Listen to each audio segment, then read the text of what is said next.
New South Wales, and she's seen her family farm go from being very productive to being marginal or non-viable, basically, due to the impacts of climate change. So I think that'll be a really interesting session. That's the first session up next Wednesday. And then all the way through, we'll be talking about solar technology, about renewable hydrogen technology, about electric vehicles and the transition there, and a whole range of other topics. So you come in, you join, it's reasonably straightforward. So, the program, this one here, I think will be good a time for action. That's on the Wednesday. This is the program for the Thursday. We'll be talking about market trends and forecasts, battery storage, do batteries, make sense economically? How to make sure that we sell effectively so that consumers get a good long-term outcome from their solar system, and people aren't just selling on cheap price. And so on and so forth. We'll also have the exhibition booth, and a networking lounge. So you'll be able to go in here and connect with anybody else who's in here. You can click on them, you can have a private conversation or a private Zoom call. So it's a great way to meet people and get together sort of in an informal way in this space as well.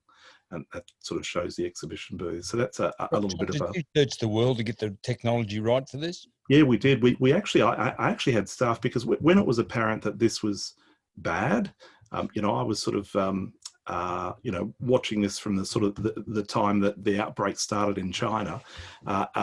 We knew this wasn't going to be fixed in a hurry, and so we scoured the world. We looked at a whole bunch of different programs. I just wanted to make it as close to actually the real thing as possible, so that people had a feeling as though they were part of something bigger and kind of get transported out of their bedroom or their study or wherever they are, and bring people together. So that's been great. The other one that I'll just mention very briefly, and then I'm very keen to just have a general chat, but that is on the 29th and 30th of September, we have another free event, and it's called the Global Smart Energy Summit. About 3 months ago, we actually held a Smart Energy Summit where we had leaders from all over Australia, including 4 energy ministers, a state premier and others, come and talk about rebuilding the economy by investing in renewable energy. So you get a double banger. You get immediate job creation, but the legacy of the project actually lowers power bills for the organisation or for the whole community. And so you're actually injecting more money into the economy over time. So it's sort of like a double win. So we talked about that. This event, we've actually gone for a global audience. So we've got people like Mark Carney, who is the United Nations Climate Envoy. He used to be the Chancellor of the Exchequer in the UK. So we've got, it looks like the Danish Prime Minister will be joining us. Frank Bainimarama from Fiji, the Prime Minister of Fiji, will be joining us. He was the president of COP23, so the previous programs for that. We've got Mike Cannon-Brookes, the guy who's worth $12 billion or something, the tech entrepreneur, who'll be coming along and talking about a big vision, and a whole bunch of others. It's completely free of charge, and we'd love people to come along and join that. I think it'll be a really, really fascinating couple of days. Robert, happy to take questions or discuss anything that people would like to. I think Jeff had a question. You there, Jeff? Here. G'day, John. It's Jeff Lodge from GV Community Energy, based in Murchison. G'day, Jeff. Murchison, I love those cows. Good. Well, the artist grew up in Murchison. John, there's been an announcement today about the state government is launching a program of 600 megawatts from renewable energy. I'm wondering if you can expand on that and what your understanding is. Yeah, of great. That program. So the Victorian government had their own sort of Victorian renewable energy scheme. So really targets to try and do something in Victoria. And the thing I really like about it is that what they do is in addition to the national targets. So it's kind of like adding more capacity onto the network. Now, so far, I think they've deployed about 900 megawatts of solar and wind projects under that scheme. And what's happened today is they've gone to market and said, we want to secure another 650 megawatts of capacity. So that's really fantastic news. And it's particularly important because it's helping the large scale, utility scales end of the market. That part of the market has been very badly affected. They had a big boom a couple of years ago as we came to the end of the renewable energy target legislation, the federal renewable energy targets. And just as an aside, not to get sidetracked, but do you know what the federal government's renewable energy target between 2020 and 2030 is? So what's their target to build more renewable energy Nothing. in Australia? Not Zero, much. right? Oh, zero. It's It is worse. zero, right? Yeah. There is no target, right? So that there is no capacity for under their policies to build anything. So there was a big build, and then it sort of the whole industry really almost went into collapse. Big companies have left Australia. Investors don't want to invest in Australia because they don't have that long-term certainty of government support. And so what the Victorian government's really doing is important. It's kind of injecting in that part of the market. Just to pause, just to give you insight into other parts of the market, that sort of if you come down in scale, utility scale, then it's commercial. So this is kind of IKEA, Woolworths, Bunnings. So they're kind of bigger, commercial. They're not giant solar farms, but they're still big. That part of the market is actually going quite well at the moment. It's been difficult for some companies to get in touch with some companies, but it's actually going quite well. And the household solar and batteries, bigger and better than ever before. So the market is actually up about 60% on where it was when the pandemic started on the 18th of March, when the state of emergency was first declared. And that's phenomenal. And we think that the reason for that is twofold.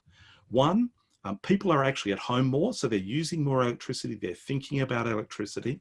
And secondly, there's a sense that people want to regain control, that COVID's kind of put everything in our lives out of control. So this is something you can invest in and get some control over.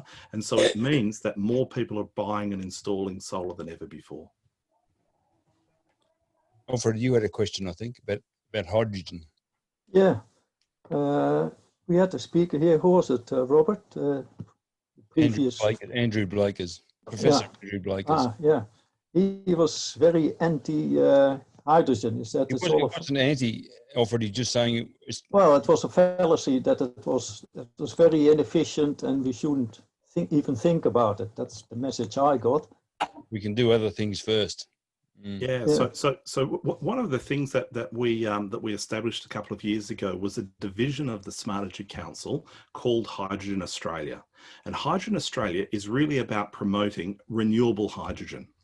Hydrogen in itself is a fantastic technology. Yeah. You take a water molecule, you split it into oxygen and hydrogen, right? And then you can use them for different things. And then you can explode them too. That's right. And then you bring them back together, it releases a whole lot of energy, right? And the pollution, right? What comes out of your tailpipe of your car, for example, is water vapor. Like it's a thing of beauty, right? This is fantastic, right? Yeah. The problem is it all depends on how you make the hydrogen. So you can actually make hydrogen very cheaply using, cheaply using gas or using coal. And so you're using fossil fuels to split them apart and you kind of store that energy and then use them again later. We think it's absolutely vital that hydrogen industry is powered through renewable hydrogen. So hydrogen, actually created by the use of solar, wind, pumped hydro storage, that type of thing. Now, I think hydrogen does have a really massive future. And let me give you some examples. The first is transportation. If you want to move a vehicle a small distance, then batteries is great, right? So for passenger cars, for taxis, that sort of thing, batteries are great. But if you have to move a heavy load a long distance, then the number of batteries you need actually increases. So you get to the point where the load of your batteries is more than the load of whatever you're carrying, right? It doesn't make sense, right? It doesn't make sense to use batteries to do that. Whereas you can actually put a couple of hydrogen cylinders, a hydrogen fuel cell into a truck, a bus, a boat, longer heavy transport, a train, and you can actually power it on hydrogen. So if you've created that from renewable energy, then that's a really great thing to do. So but it needs to come down the cost curve. And so we've seen with solar PV and with battery technology, the more we build, the cheaper the costs get. So with solar PV, when I started in this industry in 2008, to buy a watt of capacity from a factory in China or in Europe or in North America would cost me $6.50. Today, if I want to go and buy that same watt, so exactly the same solar capacity, will cost me 21 cents. That's been the magnitude of the price drop of solar PV technology. Now we're seeing batteries on a very similar cost curve, right? And as the industry globally scales up to feed the electric vehicle market in particular, actually the batteries we use to put in your solar home or to put on the grid, like Elon Musk's big battery, the Tesla battery, it's exactly the same batteries. They're the same batteries, right? Used for both. So we're getting a huge dividend and the prices are really coming down. I suspect that Professor Blaker's hesitation is that he's a really great proponent for pumped hydro storage. And he's kind of saying there's a really cheap way to do long-term energy storage through pumped hydro. And he's right. He's absolutely right. But that won't necessarily power the big trucks or the boats and things of the future. Just another footnote on hydrogen. You can take the hydrogen. Now, hydrogen's kind of difficult to deal with because you've got to put it under enormous pressure to actually take it and transport it. It's actually like 300 atmospheres or something, like it's a huge amount of pressure. You can take the hydrogen though, and you can put it into the nitrogen, the ammonia cycle. So you can actually then create ammonia, which is used in fertilizers. It's the second largest traded chemical in the world. And you could even just to meet our domestic demand in Australia for ammonia, you could build a really huge green hydrogen industry and capability. John Pettigrew had a question. Thanks. John, you mentioned hydro energy there. I think the point that was being made on hydrogen was that there was question marks being over the large scale projects up in northern Australia and their future as far as an export industry. But hydrogen. The hydropower, an interesting comment from Ross Garno was that we're not utilising our hydropower most efficiently with what the hydropower we have now efficiently. And that is the first step before we need to really, we do need to look at additional pumped hydro. But would you comment on how efficiently we are using our hydropower now? I think the angle he was coming from, I suspect, was that we're utilising it during the daytime hours, competing against renewables like solar and wind, when we should be keeping it in our back pockets for when it's needed outside of those hours. No, that's great. So I'll give you an example. We were working with the Queensland government. And we brought to their attention that, you've got this thing called Wivenhoe Dam. It's actually a pumped hydro storage capability. And we said, because it's being managed by your power company, which is basically the company that sells coal-fired power and some gas-fired power, they are not optimizing that into the market because, in a sense, that kind of competes with their own business model, right? So we said, what you should do is you should split that off into a different asset. So that's what they've done. They've created something called CleanCo. It's actually a company, it's a government company set up that owns that asset and other renewable assets. And it leverages that so that it actually maximizes the value by actually selling it into the market at times where they can make the most profit, right? And so that's a really good example. It was sort of a 700 megawatt capability was just sitting idly by when it could have really been helping a lot. And now we're seeing that that's exactly what's happening. The other big hydro player is Tasmania. Something like 98% of Tasmania's electricity is renewable energy because it comes from hydropower. nationally, the governments have agreed to put in a second undersea cable link from Tasmania to Victoria to leverage that much better and stabilise the national electricity market. So I think that's right. Let's leverage the assets we've got first before we build a new asset. Completely agree with that. Any more questions? Oh, Barbara Brown. I finally got on. Thanks, Rob. John, moving the hydrogen to the nitrogen cycle, why is that, or how does that work?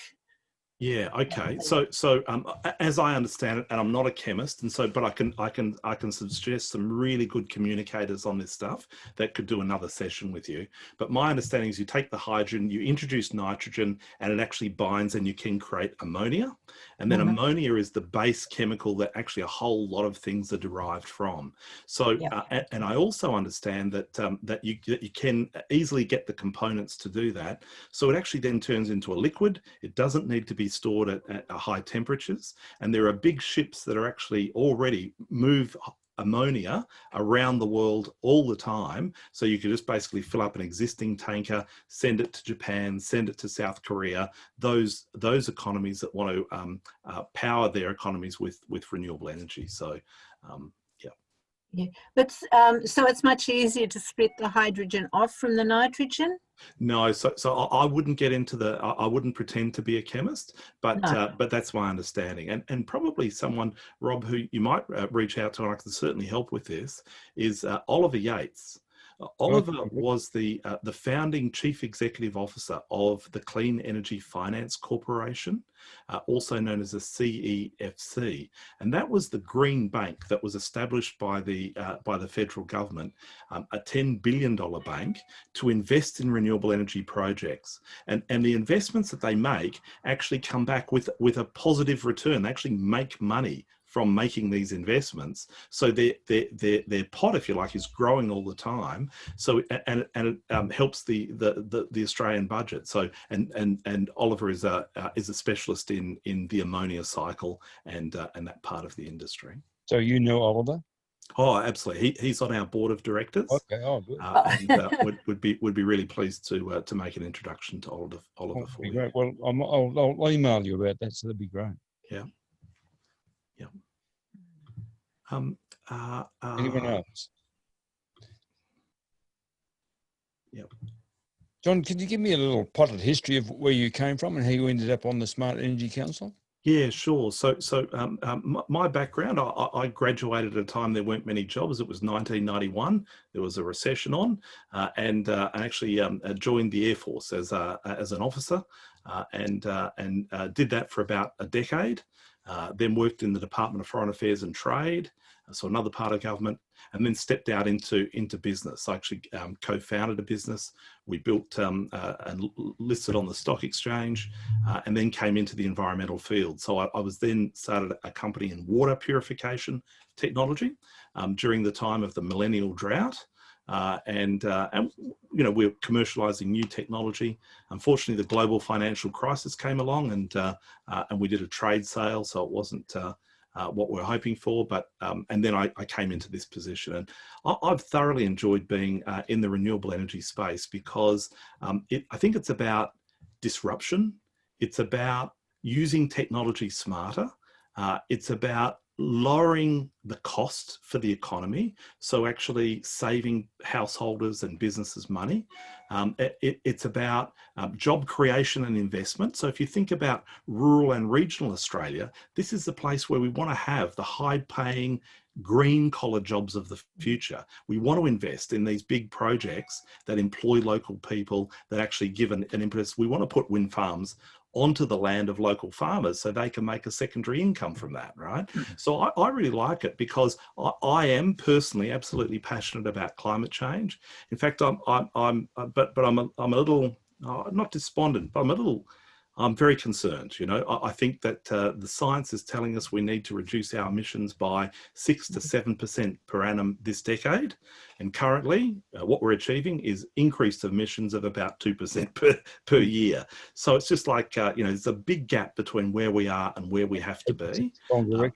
And that really concerns me. But the thing I like about this is a good news story. This is about actually using the market to transform the economy and deliver a massive environmental dividend at the same time. So that's why I'm really passionate and happy to work in this part of the industry. Right.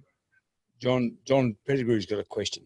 Yeah, John, in our area down here in Northern Victoria, there's enormous grid issues, putting in anything like a solar farm, and even to some of the household domestic areas. I wonder if you'd comment on some of the challenges across the nation, perhaps with the grid, and some of the opportunities. A few of us here are convinced that that's one of the first areas that we need to attend to.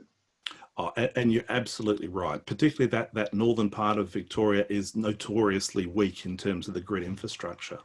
And that's because for 100 years, we built an industry that was a one-way industry. We had big power stations that were built next to coal mines, and they generated electricity. And then we had huge transmission lines that took the power for hundreds of kilometres. And then it went, it was distributed and it was used in that way. Well, the problem is that old hierarchical top-down approach, one direction, sort of energy system is very unsophisticated. It's expensive. And it's also polluting. We know that those fossil fuels are a huge pollutant. So what is emerging is that technology is evolving so rapidly. We've got many more technical innovations that allow, for example, peer-to-peer trading of energy. For me to create excess solar energy during the day and sell it to the local supermarket. For the local primary school on the weekend when there's nobody using the power to actually then sell that electricity to me, right? So that ability to actually trade energy. But the grid was never built for that outcome. And so we've got a kind of a clash. We've got a transition period, which is very complex and difficult.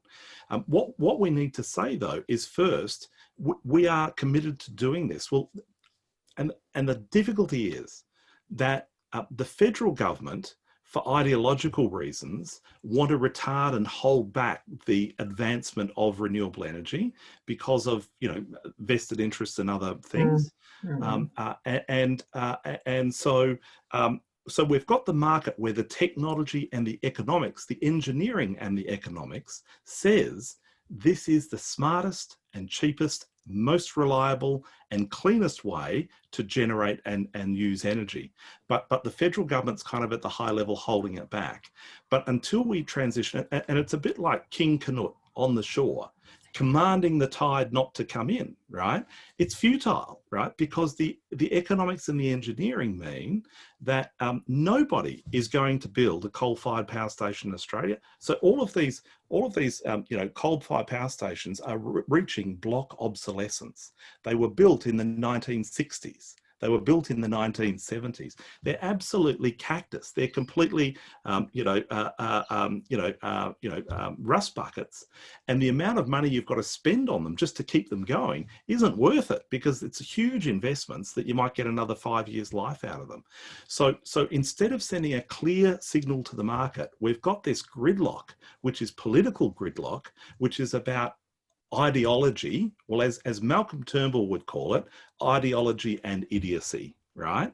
And so kind of stopping the advancement. And so that makes it difficult. But the good news is we do have the technology and we are all going to have to work together to actually have a dynamic, responsive, 21st century, grid and network. And it's all available today. It's just a matter of political will and the electricity rules that are kind of stopping that from happening. Talking about your local issue, yes, there is some, and so in a place like Northern Victoria, we also have fantastic solar resources, you know, around Mildura and places like that. They're fantastic, you know, some of the best in the world. So you do need to have the infrastructure to tap that great energy and make it available to everyone. And so that's why they're doing things like augmenting that weak grid with battery storage, where they're actually putting big batteries on the grid that aren't connected to solar or wind, just work with the grid itself. So, but it's complex, it's difficult, and it would be better if we did it in a collaborative way. John, Jeff Lodge has got another question. Thanks. Thanks, Rob. John, as a follow-up to John Pettigrew's question, there was a public inquiry about 12 months ago about interconnectors between Victoria, New South Wales, South Australia. There's two interconnector proposals which I have particular interest in, and one is a connector through Kerrang into New South Wales. The other one is the connector through Shepparton into New South Wales. My understanding is results of that inquiry are soon to be released. My understanding is that it's around a 50-50 whether it'll go via Kerrang or Shepparton. I'm interested in your insights to that inquiry and what you anticipate will be the outcome. So I don't know about that specific in detail, but I can make some general comments. The first is that technology is moving so quickly, economics is moving so quickly, but our grid planning process is like treacle. It is so slow, right? So that from the time that you start thinking about it until the time that you might actually do something, easily a decade, right? Easily 10 years, right? To get through that process. Well, that's terrible. That's actually slowing everything down right now. So what we call on governments to do is to streamline those processes. One of the things they're grappling with is, okay, we're going to build this new infrastructure, but who pays? So how do we apportion the costs of the new infrastructure build? So is it the case that a new interconnector into New South Wales is going to give huge benefits to South Australia, but the people of New South Wales might be the ones that actually foot most of the bill, right? Same through Victoria, right? If there's an advantage for South, how do you apportion those costs? It's not a trivial thing. It's not an easy thing to do, but whatever we come to, I think we need to say collectively, we've got to make a collective investment into the grid. We've got to shorten those timelines, because if we move like treacle, then we're ruined, says, Henry. Like, we're in strife, right? So yeah. Okay. Is someone else another question? Thanks. Alfred. We don't hear much about Adani anymore, but obviously there are still people, so-called commercial people, maybe they're political, but they look to be commercial, talking about digging coal. So why do they do that? So Australia's got a huge problem, and the problem is that successive governments have put a lot of emphasis, too much emphasis in my view, in digging up dirt, putting it into boats and sending it overseas, and that's how we keep our economy afloat, right? And Australia actually is the Saudi Arabia of coal. That Galilee Basin, which is at the moment in the ground, unexploited, that basin could power the world for something like 200 years, meet all of the coal needs of the entire world for something like 200 years, right? The problem is that we know that coal has to stay in the ground. It can't be burnt, right? And so we've got an economic and political system that's built on exploiting this resource, and we've got a scientific and climate response that says if we keep doing that, then we are really in strife. All of us are in strife. So these things are connecting. The good news is that those big markets, the big markets of India and China in particular, but also in other parts of the world, are transitioning rapidly to renewables. And so I don't know if you saw the program on the ABC last night that actually touched on this, and they were talking about, so the French government and the Indian government have come together, and they've got a global solar alliance that's focused on India. And India now is actually putting in more solar than anywhere in the world. They've just commissioned a 2,000 megawatt solar farm. 2 gigawatts, right? 2,000 megawatt solar farm. Here in Australia, we think that a 50 megawatt solar farm is really big, you know? So that's just a whole different scale. And they're doing that because solar and wind are a fraction of the cost of coal-fired energy. So in a sense, it's a bit like mobile phone technology in Vietnam, right? In Vietnam, they didn't have telephones. And then mobiles came out and they leapfrogged directly to mobile phones. They didn't do landlines. They didn't put the wires everywhere, right? Because why would you? Well, that's also what we're seeing. Now, that's not to say that India isn't a big user of coal today, historically, and China isn't. They are, right? They are. But they are definitely moving, and it's the economics that are moving them. In China, last year, they installed, well, no, it's not last year. It's actually in China so far, they've actually installed something like 4 times the total capacity of the Australian electricity market in solar and wind, right? So it's a huge amount of renewables that they've put onto the market. That's because it's the cheapest thing to do. So coming back to Adani and the mine in Queensland, I'm still concerned though, and I'm concerned about the Queensland government. Oh, yes. After the federal election loss, Labor took the lesson. Crikey, we can't alienate these people in central Queensland, in Western Australia, these big mining states, and so the Queensland government went from having a very strong policy about really pushing back on Adani to really a kind of a distract and advance policy, which is kind of like, everyone look over there, and quietly in the background they're signing off on the various environmental approvals and other approvals that are required to actually get the project up. So that, in my view, they're playing a bit of a dual role in that, which I think is not ideal. So it's up to all of us to try and put some pressure on them to change that course. But if John Pettigrew's, excuse me, John Pettigrew's got a question. Oh, I seem to be holding the show here. That's all right. John, you mentioned peer-to-peer sales of energy. The technology's out there to make it happen. The policies are not there. And I was wondering if you'd could give us a lead. We've been desperately searching for peer-to-peer programs that would be adaptable to regional areas like this, create a hub and be able to service our own local community. Is there any hope out there? Is there any examples that you could give us, or clues as to what direction we might investigate to find these people? Definitely. Look, probably there's a couple of member companies I'll put you in touch with straight away. One of them is Power Ledger. Power Ledger is a company that has started in Western Australia, and they really are focusing on this kind of this energy trading piece.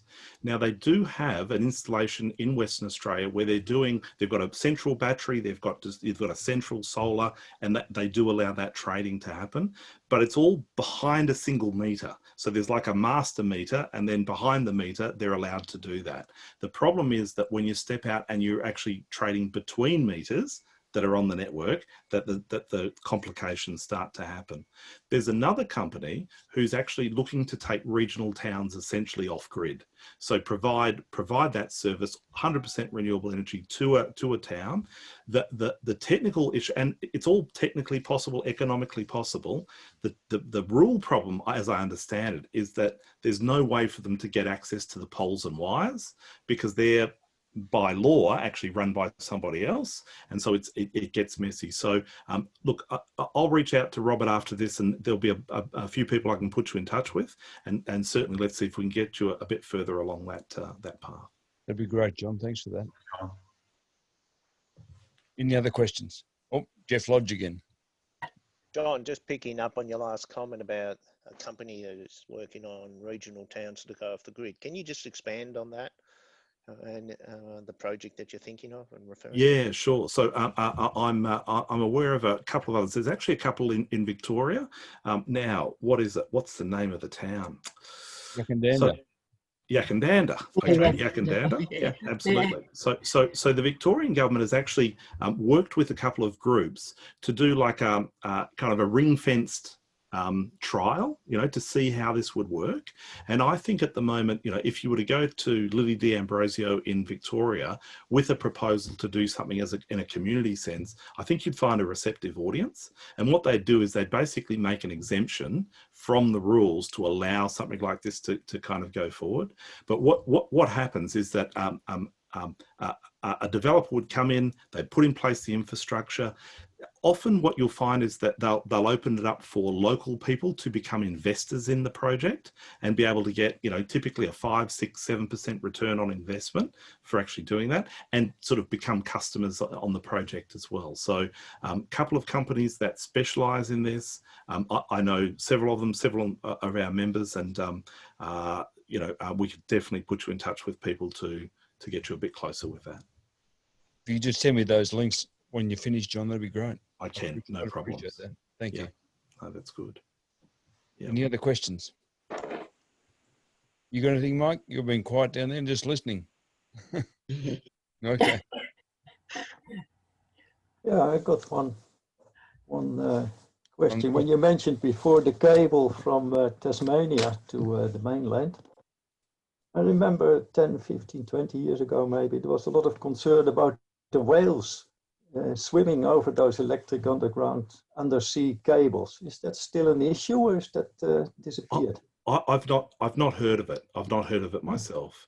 Yeah, so I'm probably difficult to comment. What I do know though is that that high voltage undersea cable technology has really advanced a lot in the last 10, 15 years. And so there are other projects that are looking to use cables. For example, the Asian Renewable Hub. And this is a 14,000 megawatt project that is being developed in the Pilbara of Western Australia. It will actually power the mining industry to actually go, emissions free in terms of its production, and energy needs. And it will also export energy either in the form of an undersea cable into the Indonesian electricity grid and up into Singapore, or in the form of renewable ammonia or renewable hydrogen. So that's a massive project. There's another project which is of a similar scale that's being developed just south of Darwin. It's called the Sun Cable Project. Mike Cannon-Brooks, who I mentioned earlier, is an investor in that project. Twiggy Forrest is also an investor in that project, and they are very advanced with the plans to take that cable, high voltage undersea cable, up to and connect it into the Singapore grid and so forth. So using Australian sunshine to power the economies of Southeast Asia, I think it's an absolutely fantastic idea. And I do know that often myths do kind of tend to come into the industry. Now, I'm not an expert on that technology, so I wouldn't definitively rule it out, but it seems a little bit far-fetched to me. But you might remember that years ago there was this view that don't put in solar because the energy it takes to make the solar is much more than the energy that the solar will ever produce. Right. So that was kind of the myth that was put out there, right? Well, I mean, it's just nonsense. So the energy payback is about 2.5 months from a solar system to recoup the energy that was made to make it. And then for the next 25 years, it's emissions free, right? The other thing is that a lot of those companies now are using solar to power their factories that make the solar in the first place, right? So it's kind of like a leapfrog effect. And the other thing is, it doesn't make sense from a business perspective, right? If it costs you in energy input a fortune to make something, well, you can only afford to sell it for a fortune, right? Because you've got to recoup all of the costs that you've put in to the product. So it just doesn't stand up on any basis to any scrutiny. But they're the kind of myths that sometimes abound, and things that we just have to actively bat back from time to time. John, we've got another question from John Pettigrew and it's finished in about 5 minutes. So I was going to them anyway. John, the area we haven't even discussed is the gas, the push at the moment from the Commonwealth to promote gas, which is, it appears to most of us, sheer lunacy. I was wondering if you had any views of how we might best push back against that. So I'm deeply concerned, John. We've been quite close to it here in Canberra. So, we've met with every state government, every energy minister in the country, except for the Northern Territory. They've been in caretaker mode. They've just had an election. We've also dealt with the Federal Energy Minister, Angus Taylor's office, and the COVID recovery group. And there's no doubt in my mind, after having all of those discussions, that the federal government is absolutely on track to be making very major investments into the gas industry. And No. absolutely. And what that will basically do is create stranded assets, because in 15 years' time, when the reality of climate, and we're really making that move, we're going to have collectively, you and me, spent our taxpayer dollars to build this infrastructure that has to be there for 40 years plus to get a return on investment. And after 15 years, it's simply not going to be able to be used. It just won't be able to be used. And so I think the gas industry have done a really fantastic job of positioning themselves as the clean fuel, the clean alternative, right? Yeah. And if you talk to energy specialists, people like Simon Holmes a Court from the energy department at Melbourne University, they'll tell you that recent studies show that natural gas is marginally cleaner than coal, but once you bring in the fugitive emissions, so these are leaks in the process which are widespread, that's probably more polluting than coal. And so I think there's a public perception and a scientific reality which are poles apart, and I think they're going to exploit that. So I'm very concerned, and I think we collectively need to be telling the story. Coal is not clean.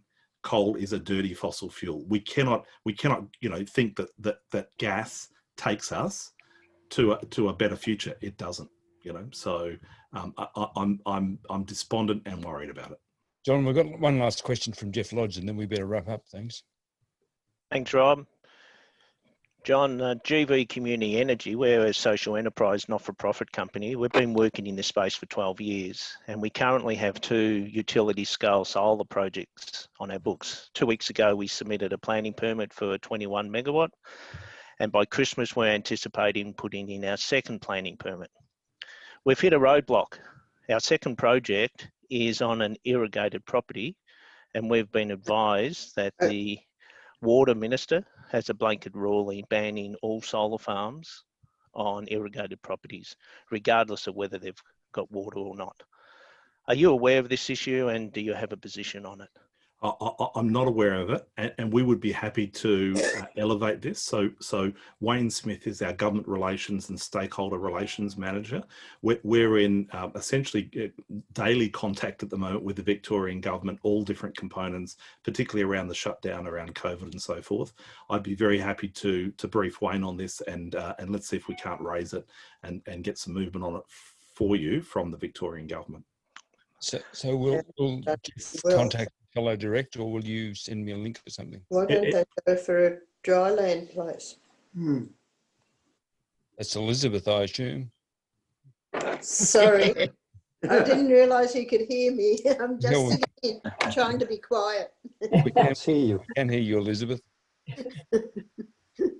If you send me the details, I'll have a follow-up conversation with that. That's fine. Okay. What I might do is I'll just put in the chat. So if you click the little chat button at the bottom of the Zoom screen, a little window will open up next to your thing. I'm just going to type in here my email address. Okay. And shoot me an email. Mm-hmm. Oh, I can circulate that to you, John. I think we've filled up our hour pretty well. So thanks very much, John. That's been wonderful. Well, hopefully it's been interesting. I know that it's not a prepared presentation in the usual sense, but hopefully we've covered a bit of ground, which has been good. And all power to your arm. These local groups are just really, really valuable. And anything we can do to support you, I'd be very pleased to do that going forward. Great. Well, thank you, John. I appreciate you coming along and having a chat with us. It's been wonderful. And I've recorded this session, so hopefully I can make some sense of it. And I'll circulate it. So, unfortunately, I missed the first few minutes. I'd forgotten, but I remembered and I've got the rest of it. So Yeah, great. No, that's excellent. So thanks very much, John. And look forward to seeing everyone next week if you're able to make it to come along to Yeah, the that free sounds conference. really good. So Sounds really okay. good. Okay. Thank you. Cheers. Thanks, All John. the best. Bye. Bye now. Thank you very, very much. Bye. Right. Bye.